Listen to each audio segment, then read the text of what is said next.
નમસ્કાર મારા વાલા ગુજરાતી મિત્રો, જાગો જોગી જાગો ચેનલમાં આપનું સ્વાગત છે. તો આજે આપણે જોઈશું કે આપણા જીવનનું અંતિમ સત્ય શું છે. બીજું નંબરે આપણે કહીએ છીએ કોટી જન્મના પુણ્યથી મળ્યો મનુષ્ય અવતાર, હેત ધરીને હરિ ન ભજ્યા તો લાખો બાર ધિક્કાર. તો આપણે મનુષ્ય જન્મને મુક્તિનું દ્વાર કેમ કહીએ છીએ અને મનુષ્ય જન્મ આપણને કેમ મળ્યો છે? શું મનુષ્ય જન્મ આપણને સંસારની ખબર રાખવા માટે મળ્યો છે કે કોનું રાજ ચાલે છે, કોનો વિજય થાય છે, કોનો પરાજય થાય છે, કેટલા મર્ડર થાય છે, કેટલા ખૂન થાય છે, કેટલા ભ્રષ્ટાચાર થાય છે, કેટલા અત્યાચાર થાય છે, કેટલા છલકપટ થાય છે, કેટલા દગા થાય છે, કેટલા બળાત્કાર થાય છે, કેટલા કોમી રમખાણો થાય છે. આ બધાની નોંધ લેવા માટે આપણને મનુષ્ય જન્મ મળ્યો છે. આ સંસારની ચિંતા કરવા માટે આપણને મનુષ્ય જન્મ મળ્યો છે. સંસારની ખબર રાખવા માટે આપણને મનુષ્ય જન્મ મળ્યો છે. રાજકારણની ખબર રાખવા માટે આપણને મનુષ્ય જન્મ મળ્યો છે કે બીજા કોઈ પ્રકારની આપણે સંસારની ખબર રાખીએ એનો આપણે શું ઠેકો લઈને પરમાત્મા એવું કીધું, જા તું સંસારમાં જા અને હું તને સંસારમાં જન્મ આપું છું અને તું મૃત્યુ સુધી સંસારની ખબર રાખજે. અહીંયા શું થાય છે, શું થતું નથી, કોની હારજીત થાય છે, કોણ શું કરે છે, આ બધો તો ઇતિહાસ લઈને જ્યારે મૃત્યુ પછી મારી પાસે આવે ત્યારે મને ઇતિહાસ તો આપજે. એવું તો પરમાત્માએ આપણને કહ્યું જ નથી. તો હવે આપણે જોઈએ છે કે મનુષ્ય જન્મ અને માણસ, તમે જુઓ હવે માણસને તો શું કહેવું, આટલી આધી ઉપાધિમાં જીવન જીવી રહ્યો છે, પોતે જાગી રહ્યો છે, પોતે જોઈ રહ્યો છે કે આ સંસારની અંદર અરબોપતિ, ખરબોપતિ, કરોડોપતિ, રાવણની સોનાની લંકાથી એ પણ લૂંટાઈ ગઈ, ભગવાન કૃષ્ણની સોનાની દ્વારકાથી એ પણ પાણીમાં ડૂબી ગઈ. અને એ પછી તમે જુઓ જગતના મહાન ધુરંધર સિકંદર જેવા, સમ્રાટ જેવા, એમનું પણ પતન થઈ ગયું. અને બીજા નંબરે તમે જુઓ, જ્યારે તમારો જન્મ થયો ત્યારે તમારી પાસે કંઈ નહોતું, તો તમારા પિતાનો જે વારસો હતો એ તમને મળ્યો, તો તમારું શું? અને તમે જ્યારે વૃદ્ધાવસ્થાએ આવશો, તમારો વારસો તમે તમારા બાળકોને આપી દેશો, તો તમારું શું આમ? તો એટલે કહે કે જીવ સાને ફરે છે ગુમાનમાં, તારે રહેવું ભાડાના મકાનમાં. અને આપણે દરેક સંતો સાથે સાંભળીએ છીએ, સમાજમાં સાંભળીએ કે શરીર એ આપણું પોતાનું શરીર નથી, શરીર પણ આપણું નથી, આ ભાડાનું મકાન છે. અને આપણે જોઈએ છીએ કે મૃત્યુ પછી સંસારની સંપત્તિ કોઈ દિવસ કોઈની સાથે જતી નથી, આ પણ આપણે જાણીએ છીએ. તો હવે એટલું તો આપણા ભેજામાં એટલું તો વિચાર કરો કે મારો જન્મ થયો ત્યારે મારું નામ નહોતું અને મારું નામ હું પાડી શકતો નહોતો, મારું નામ લખાવવા હું દફતરમાં જઈ શકતો નથી, અને મૃત્યુ પછી હું નામ કમી કરાવવા પણ દફતરમાં જઈ શકતો નથી. તો તમારું નામ પણ નહોતું, તો તમારા દેહનું પણ નામ નહોતું, તો કઈ બાબતનું અભિમાન કરીએ છીએ? તો કહેવાશે કે તમે પોતે સંસાર નથી, તમે 5 જ્ઞાનેન્દ્ર નથી, તમે 5 કર્મેન્દ્ર નથી, તમે 4 અંતકરણ એટલે કે મન, બુદ્ધિ, ચિત્ત ને અહંકાર તમે કંઈ જ નથી. આ તમે જે જોઈ રહેશો આ બંને આંખની દ્રષ્ટિથી, આ બધા વાદળો જ છે. આપણે જોઈએ કે આકાશમાં જેમ આકાશ સ્વચ્છ છે, પણ આકાશની અંદર જેમ વાદળો આવીને આકાશને ઘેરી લેશે, એમ તમારા આત્મારૂપી આકાશ, તમે સ્વયં આત્મા છો, તમે સ્વયં સાક્ષી છો, અને તમે સ્વયં દ્રષ્ટા જ છો, અને તમે તો નિર્ગુણ નિરાકાર છો. વાદળોને તમારે કંઈ જ લેવા દેવા નથી. ભલે આકાશમાં અસંખ્ય વાદળો આવે, આખું વાદળ આકાશથી ઘેરાઈ જાય, તો આકાશને અને વાદળોને કંઈ લેવા દેવા નથી, કારણ કે વાદળ એ આકાશ નથી અને આકાશ એ વાદળ નથી. તો આપણે હવે આપણી અંદર જે વિષય વાસનાના કામ, ક્રોધ, મદ, મોહ, લોભ, અત્યાચાર, ભ્રષ્ટાચાર, રાગ, દ્વેષ, ઈચ્છાઓ, વાસનાઓ, અરમાનો, આ બધા જે આપણી અંદર ફરી રહ્યા છે એ વાદળ જ છે. વાદળ સિવાય બીજું કંઈ જ નથી. પણ અહીંયા આપણી બેહોશીના કારણે આપણે એ વાદળોને પકડી પાડ્યા છે, એ વાદળોના પાછળ દોડીએ છીએ. અને એ પણ બેહોશીના કારણે જ આપણે જોઈએ કે મોટા મોટા ઘમંડી, મોટા મોટા અહંકારી આ પૃથ્વી પર આવા તો અજબો કરોડો આવીને જતા રહ્યા અને કોઈનું કંઈ આવ્યું નથી. તો તમારું શું આવવાનું છે? અને તમે જે કર્મ કરો છો એ તમારી સાથે આવવાનું છે. તો હવે તમે આ મનુષ્ય જન્મમાં આવીને તમે પહેલાં આપણે બધા પશુ યોનિમાં જતા અને પશુમાંથી પછી મનુષ્યમાં આવ્યા છીએ. તો ભગવાને આપણને એક રસ્તો બતાવ્યો છે કે તારું જીવન તું સુધારી લે અને હું તને મુક્તિના દ્વારે મૂકી દઉં છું અને હું તને મુક્તિના દ્વારે જન્મ આપું છું. તો મુક્તિનો દરવાજો ખોલી નાખ. પણ જો આપણે પશુ જેવું જ જીવન જીવવાનું છે તો પશુમાં આપણામાં ફેરશું. અને વાત પણ સાચી છે. એટલે જ આપણે ભેંસને કહેતા નથી કે ભાઈ તું ભેંસ થા, ગધેડાને કહેતા નથી કે ભાઈ તું ગધેડું થા, ભૂંડને કહેતા નથી ભાઈ તું ભૂંડ થા, કૂતરાને કહેતા નથી ભાઈ તું કૂતરો થા. ફક્ત આપણે મનુષ્યને જ કહીએ છીએ કે ભાઈ તું હવે મનુષ્ય થઈ તો સારું. કારણ કે મનુષ્ય એક ઊભો 6 ફૂટનું એની હાઈટ થઈ ગઈ, પેલા આડા ચાલે છે ને ઊભો ચાલે છે. તો એમનામાં કે આપણે મનુષ્ય છીએ, આપણે અંદરથી જાનવર જ છીએ. જો મનુષ્ય બની ગયા હોય તો આપણી અંદર વિષય વાસનાના કામ, ક્રોધ, લોભ, મોહ, અત્યાચાર, ભ્રષ્ટાચાર, છલ, કપટ આપણી અંદર આવું કોઈ પણ આપણા આકાશની અંદર કોઈ પણ વાદળ જ ન હોય. અને જે વસ્તુ તમે જુઓ, મનુષ્યની મૂર્ખામી તો જુઓ કે જે વસ્તુ પોતાની નથી. અરે તમારું શરીર પોતાનું નથી. તમે જેને મારું મારું કહી રહ્યા છો, તમે જેને હું કહી રહ્યા છો, શરીર તમારું નથી, આ નામ તમારું નથી, આ શરીર તમારું નથી, આ પરિવાર તમારો નથી, આ મા બાપ તમારા નથી, આ સંપત્તિ તમારી નથી, આ ધર્મ તમારો નથી, આ કુળદેવી તમારી નથી, આ ગોત્રદેવી તમારી નથી, આ કંઈ સંસાર તમારો નથી. તો તમે કોને મારું મારું કરી રહ્યા છો? અને કઈ વિચાર તો કરો, કઈ એક વસ્તુ તમારી સાથે આવે છે? કારણ કે આ બધો ખેલ 5 તત્વનો છે. તમારું શરીર એ પણ 5 તત્વનો ખેલ જ છે. અને એ ખેલ પૂરો થઈ ગયા તો આ શરીર તમારું એક વસ્ત્ર છે. અને તમે તો શરીર નથી, તમે સાક્ષી છો, તમે દ્રષ્ટા છો. પણ આપણે કહેવા છે કે આપણે આજે આપણા વિષય વાસનાના જે વાદળો આપણા અનંત આકાશમાં જે આવી રહ્યા છે એને આપણે પકડી પાડીએ છીએ, એના પાછળ પાછળ આપણે દોડીએ છીએ. અને જે વિષય વાસના એ વાદળો આપણા છે એને આપણે પકડી પાડીએ છીએ. અને એ પકડી પાડવાથી આપણે ફસાઈ ગયા છીએ કે જેને પોતાનું નથી એને આપણે પોતાનું માની બેઠા છીએ. પણ તમે વિચાર તો કરો કે આ એક મનુષ્ય જીવનને અમૂલ્ય અવસર કયો છે. મનુષ્ય જીવનને અવસર કેમ કયો છે? બીજા કોઈ જન્મમાં અવસર નથી, પણ મનુષ્યને અવસર કહે કે તારું અવસર ટાણું વયું ન જાય મનખા. હે માનવ, તારું અવસર ટાણું વયું ન જાય એનું તું ધ્યાન રાખજે.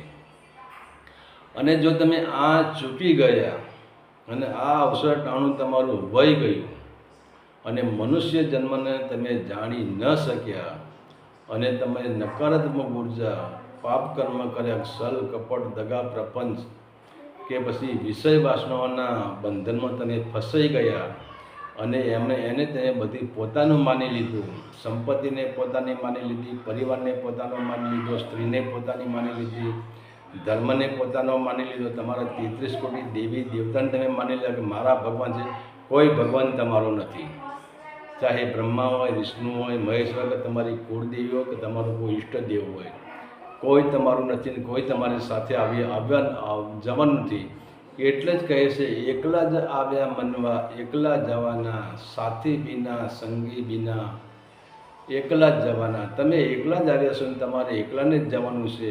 અહીંયા તમારો કોઈ સાથી નથી, અહીંયા તમારો કોઈ સંગી નથી, અહીંયા તમારો કોઈ ધર્મ નથી, અહીંયા કોઈ તમારો ઈષ્ટદેવ નથી, અહીંયા તમારા કોઈ બ્રહ્મા વિષ્ણુ મહેશ નથી, કે અહીંયા તમારી કોઈ કુળદેવી નથી, કે અહીંયા તમારો કોઈ સમાજ નથી, અહીંયા તમારા કોઈ મા બાપે નથી, તમારા પિતાએ નથી, તમારા પુત્રે નથી, તમારી પત્ની કોઈ જ નથી. અહીંયા તમે એકલા જ છો, બીજી કોઈ આશા રાખશો જ નહીં.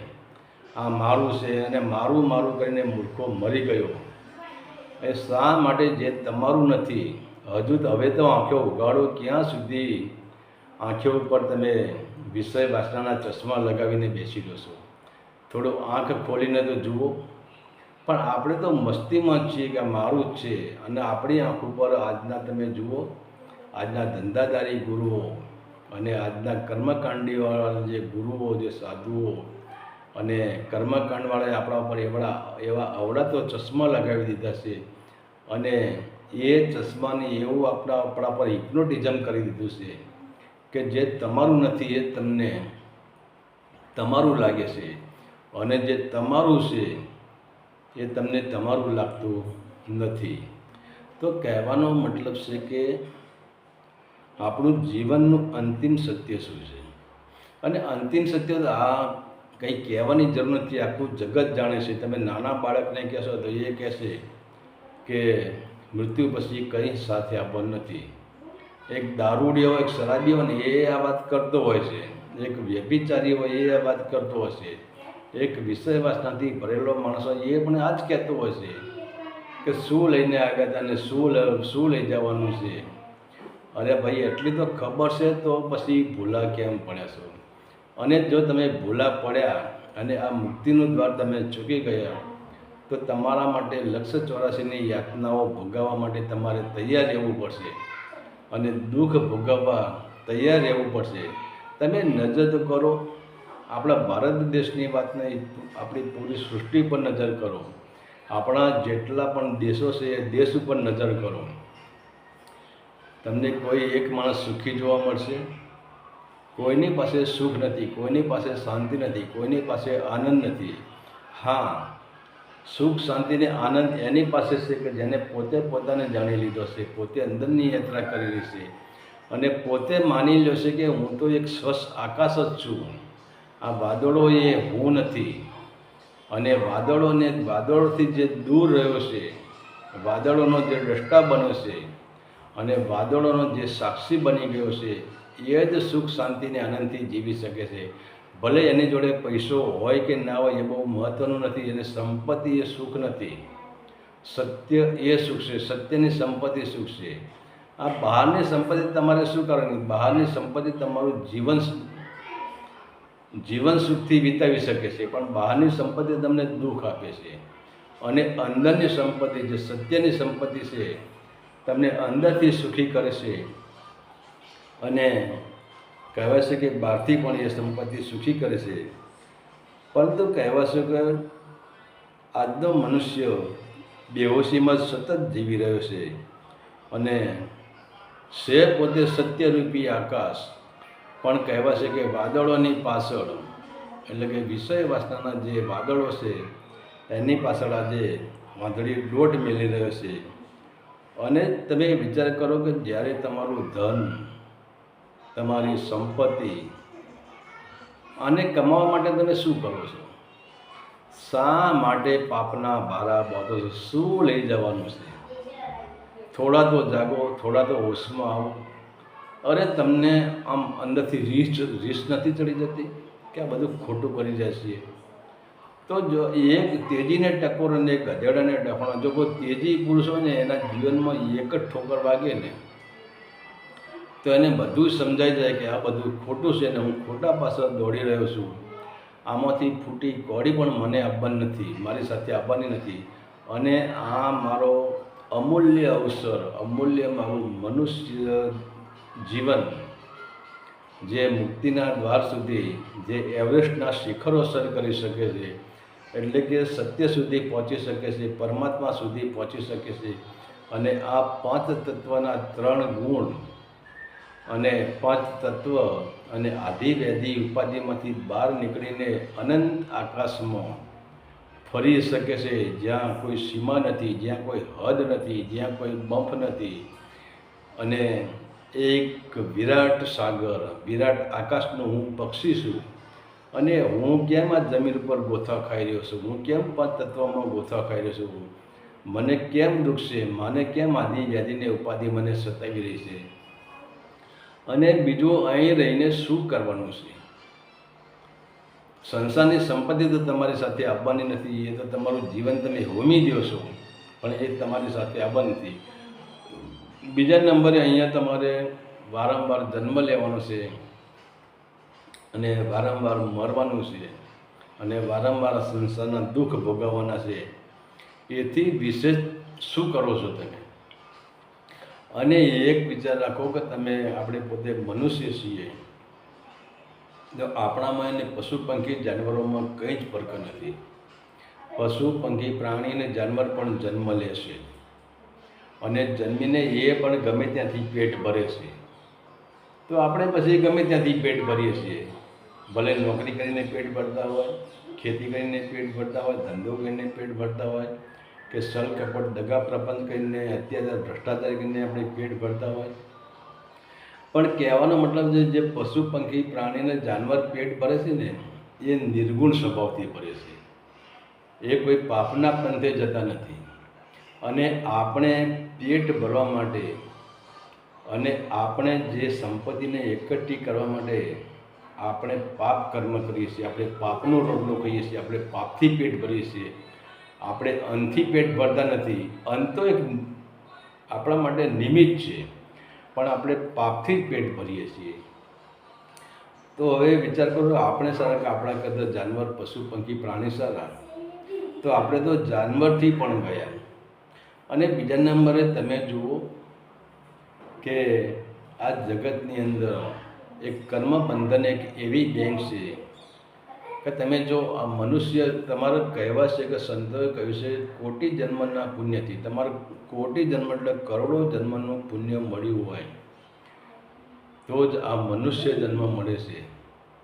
અને હવે એક વિચાર કરો, કરોડો જન્મ સુધી આપણે પુણ્ય, એક માણસ એવો કે જેને આખું જીવન મહેનત મજૂરી કરીને એક પૈ બચાવીને 1000 રૂપિયા ભેગા કર્યા હોય, તો એના માટે એ 1000 રૂપિયા મહાન છે.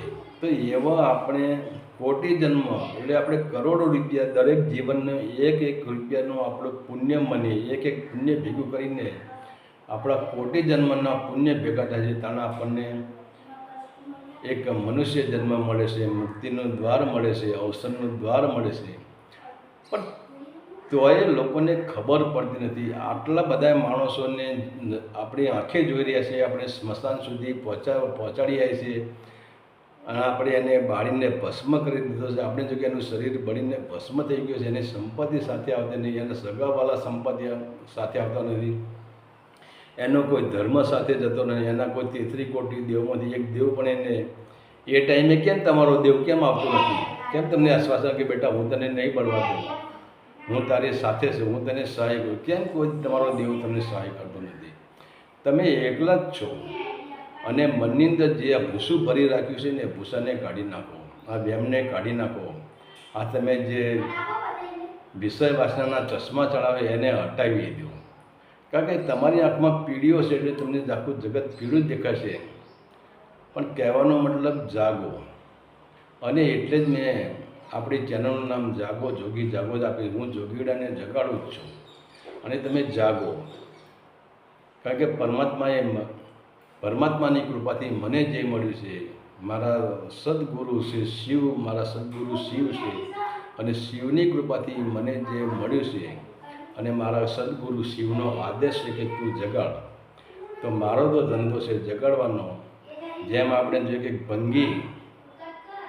ભંગી ગામમાં સાદ પાડે છે અને ભંગી કહે છે કે ભાઈ કાલે ગામમાં ઉજાણી છે, તો દરેકને સવારે લાડુ કરવાના, કાલે ઉજાણી કરવાની. તો ભંગીનો સ્વભાવ છે સાદ પાડવાનો. ભંગી બીજા દિવસે ઘેર ભટકતો નથી કે રાત્રે મેં સાદ પાડ્યો ને તમે લાડુ બનાવ્યા કે ન બનાવ્યા, એ તમારી મરજીની વાત છે, એ ભંગીના હાથની વાત નથી. એમ હું પણ એક ટપાલી છું, એક ભંગી છું, એક સાદ પાડવાવાળો છું. અને મારી ફરજ છે સાદ પાડવાનો. અને એમાં તમારે આ આપણને મહાન મનુષ્ય જન્મ મળ્યો છે, અવસર મળ્યો છે, અને એનું એ અમૂલ્ય અવસર ચૂકી ના જવા માટે તમારે જાગૃત રહેવું કે સૂઈ જવું એ તમારા હાથની વાત છે, એ મારા હાથની વાત નથી. તો કહેવાનો મતલબ છે કે અને આમે જુઓ કે જે સાચો માણસ હોય ને, જે તમારો મિત્ર હોય ને, મિત્રનું દુઃખ જોઈને એનું હૃદય બળે. ઘણી વખત મારા અંદરથી એવા શબ્દો નીકળી જાય છે કે કેમ નીકળી જાય છે કે મારું હૃદય બળે છે. મારું હૃદય બળે ત્યારે મને એમ થાય કે મારો ભાઈ, મારો મિત્ર એક આધિ વ્યાધિની ઉપાધિની અગ્નિમાં ફસાઈ ગયો છે. અને જેમ પોતાની મા પોતાના બાળકોને અગ્નિમાં બળતા જોઈ શકતી નથી, તો અમુક ટાઈમે માનું હૃદય દ્રવી જાય છે. અને એટલે જ સંતો બૂમો પાડીને કહે છે કે સંતોનો સ્વભાવ સરળ છે. મા સમાન સંતોનું સ્વરૂપ મા જેવું જ છે. અને એ જ મા પોતાના બાળકોને ટપલી મારે છે, પોતાના બાળકોને જગાડે છે અને કહે છે કે હે બેટા, હે મિત્ર, હું તારો કલ્યાણકારી મિત્ર છું, હું તારી કલ્યાણકારી મા છું. અને તું આધિ વ્યાધિ ઉપાધિની અગ્નિમાં તું બળી રહ્યો છે. તો હવે પરમાત્માએ તને કરોડો જન્મના પુણ્યથી જે મનુષ્ય જન્મ આપ્યો એને તું સિદ્ધ કરી લે. અને આ અવસરને તું જતો કરીશ નહીં. અને આ અવસરને તું જતો કરીશ તો તારી 184 યોની તારી ક્યાંય જવાની નથી, તારે ફરી ભટકવાનું છે. તો કહેવાનો મતલબ છે કે જાગ્યા ત્યાંથી સવાર. અને તમે જુઓ કે તમે એમ માનો કે હું પાપી છું, તો તમે આટલું સ્વીકાર કરી લો કે હું પાપી છું, તો પણ ઘણું થઈ ગયું. જેસલ જાડેજા પાપી નહોતો, પણ કહેવાનો જે પાપનું કર્મ છે એ જ્યારે આપણા જોઈએ કે આપણા ઘરની અંદર એક 100 વર્ષથી અંધકારનો આપણા ઘરની અંદર પડ્યો હોય, કોઈ પણ એવી અંધકારવાળી ગુફા હોય કે જે ગુફા બન્યા પછી એમાં સૂર્યનો પ્રકાશ હજારો વર્ષોથી સૂર્યનો પ્રકાશ ગયો જ ન હોય, પણ એ ગુફામાં જ્યારે તમે દાખલ થાઓ અને જ્યારે તમે પ્રકાશ ફેર આપો, તમે જ્યોત પ્રગટાવો, ત્યારે એ 1000 વર્ષનો અંધકાર તમારા ઉપર દાવો નહીં કરે કે હું 1000 વર્ષથી અહીં રહ્યો છું તો હું હટવાનું નથી. પ્રકાશ આવતા જેમ અંધકાર હટી જાય છે, જેમ જેમ તમે સત્યને તરફ પ્રયાણ કરો છો અને એમ તમારા અંદર તમારા જે મૂલાધાર ચક્રમાં તમારી કુંડલીની શક્તિમાં જેમ જેમ જાગૃતિ આવે છે અને તમારું શરીર ધીરે ધીરે શૂન્ય થતું જાય છે, તેમ તેમ તમારા અંદર જેમ જેમ શરીર તમે જુઓ ધ્યાન અવસ્થામાં બેસો એટલે તમારા પગના અંગૂઠા શૂન્ય થઈ જાય, તમારા પગ શૂન્ય થઈ જાય. તો વિચાર કરો કે જેટલું તમારું શરીર શૂન્ય થવા માંડ્યું એટલું તમારું શરીરનું રૂપ બદલાવા માંડ્યું. તમે ધ્યાનમાં બેસો ને તમારા પગના અંગૂઠાથી લઈને પગના તળિયાથી લઈને ઢીંચણ સુધી તમારું શરીર શૂન્ય થઈ જાય, તો માની લો કે ઢીંચણથી નીચેનો ભાગ આપણો જે શરીરનો છે એને નવો જન્મ મળી ગયો. અને જે કર્મ કર્યા પગે એ પગ પછી એ કર્મ છૂટી ગયા, એ પગ પછી સત્કર્મ તરફ આગળ વધવાના, દુષ્કર્મ તરફ આગળ નહીં વધે.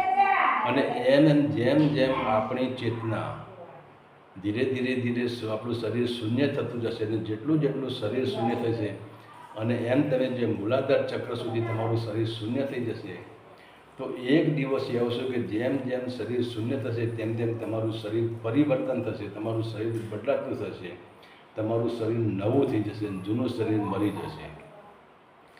તો જાગ્યા ત્યાંથી સવાર. વધારે કંઈ કહેતો નથી. હરિ ઓમ તત્સત. આદેશના પ્રણામ.